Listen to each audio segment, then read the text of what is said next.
Hello guys, welcome to my mini blog. Guys देख्न सक्नुहुन्छ आज हजुरहरूको बिचमा मैले गाबाको रेसिपी लिएर आएको छु र मैले गाबा चाहिँ धोएर लिइसकेको छु र मैले ग्यास चलाएर मैले त्यसमा चाहिँ कुकर राखेँ। कुकरमा 1 गिलास पानी हालेर त्यसमा नुन बेसार हालेर मैले चाहिँ गाबा सिटी लगाउन राखिदिएँ र सिटी लगाउन राखिदिइसकेपछि म चाहिँ फेरि थिएँ र मसला पिस्नु गएँ।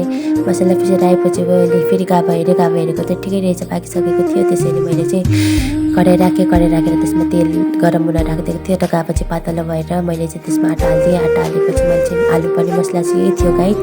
फेरि मैले त्यसमा तेल तताएँ कराईमा होइन। तेल तताएर मैले चाहिँ जिरा धनियाँ हालेँ, अनि त्यस खुर्सानी हालेर अनि लसुन हालेर मैले त्यसलाई फ्राएँ। त्यसपछि फ्राएपछि मैले टमाटर हालेँ। टमाटर हालिदिएपछि त्यो अघिदेखिको मसला थियो, मसला मैले हालिदिएको छु र हालेर एकछिन राखिदिएको छु र त्यसपछि मैले चाहिँ पाक्नको लागि छोडेको छु होइन। अनि त्यसपछि मैले गाबा हेरेको त बाक्लो भएको रहेछ। त्यसपछि नुन कम थियो कि त्यसैले मैले नुन हालेर फेरि चलाएँ। अनि त्यसपछि गाबामा त्यो तेल ननिस्किन्जेलसम्म चाहिँ मैले त्यसलाई भुटिरहेको मसलालाई चाहिँ।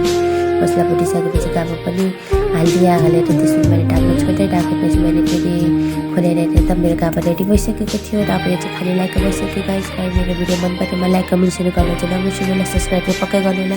यति भन्दै हजुरहरूको बिचबाट बिदा लिन चाहन्छु। Okay, by by.